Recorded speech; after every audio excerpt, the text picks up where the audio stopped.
Hi, Megan Van Mater Davidson here. So it's been a while since I posted any updates, and I figured it was a good time to give just kind of a quick recap as to my journey with LHON. So, yes, still lacking acuity. It's now early May, and the last time I posted was around Thanksgiving. A lot of milestones there, and a lot has gone on.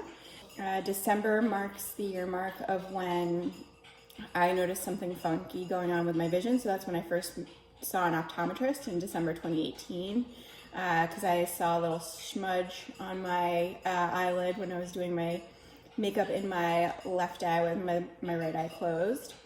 And, I couldn't see that biggie when I went to her office. So we moved quick and swiftly with a lot of testing. So a lot of MRIs, PET CTs, a spinal tap. None of that came back with anything, except that they saw in the MRIs that my optic nerves were inflamed, or optic nerve at that time was inflamed. And, they just saw some white on that. So they said, let's research MS. You probably don't have something called LHON. That's crazy.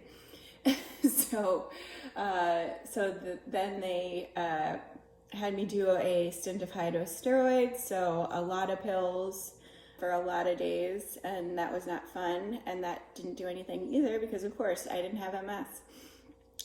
They still didn't believe that it could not be MS, and moved forward with a plasmapheresis, so that required a week-long hospital stay, and kind of a traumatic way.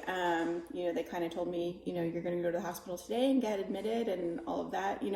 You feel fine, you look fine, but this is the treatment that we want you to go about because this might help your vision if it is something that is autoimmune related. So none of that helped, and they said, now it's time to research LHON. So that's when we're at March now, March 2019. That is when I got diagnosed with gene mutation of 11778. So that kind of, put the nail in the coffin as to what is going on with me. The rest of me is not sick. It's just my optic nerves that are being affected. So we'll take it, but I didn't know how bad it would get. At that point in December, we went down to Bascom Palmer, and I had a deep decline in my vision. So for a while there, I was skating along right at 2200. So that's right at the mark of being legally blind, and took a deep decline to 2600, 2900 in my eyes. And Dr. Guy kind of said, hey, we gave you your injection really early on, and this is just the course of this disorder.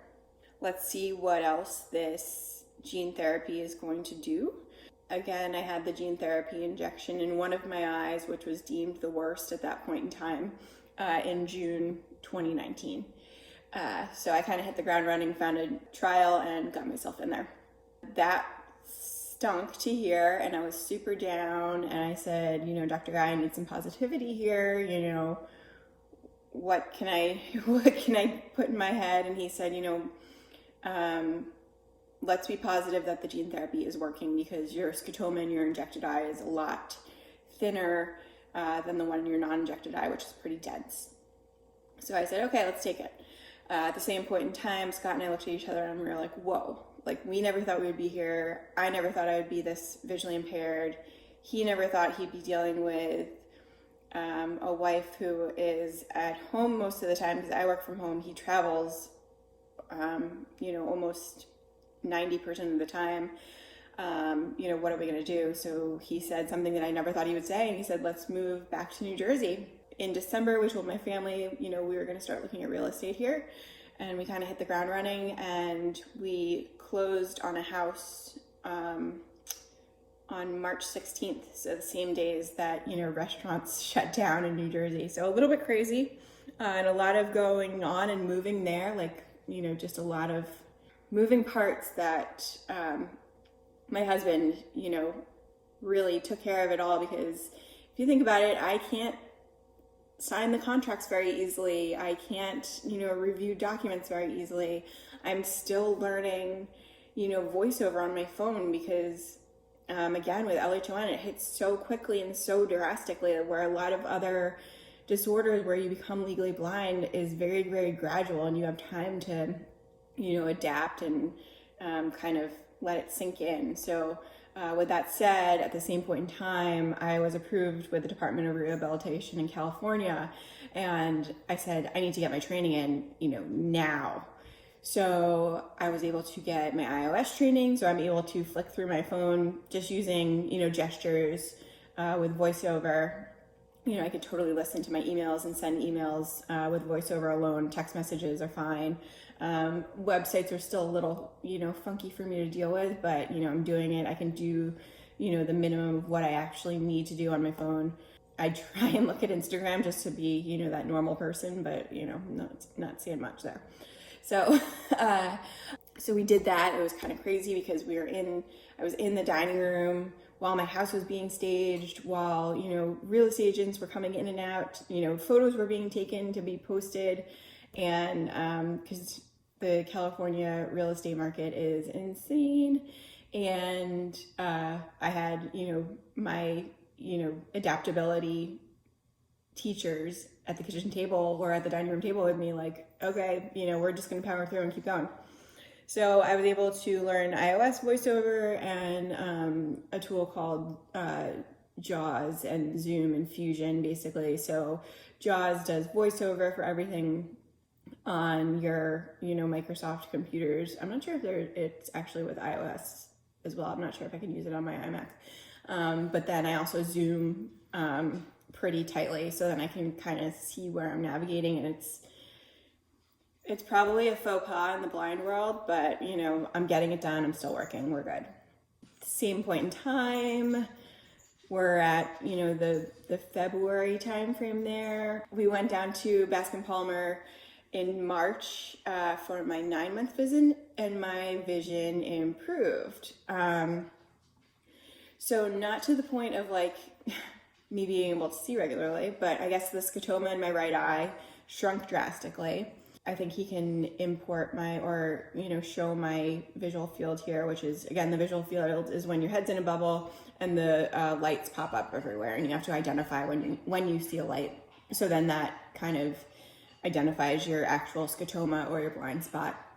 And I don't think you can cheat at a visual field, because I think the machine knows if your eye is like moving around and not focused in the center. But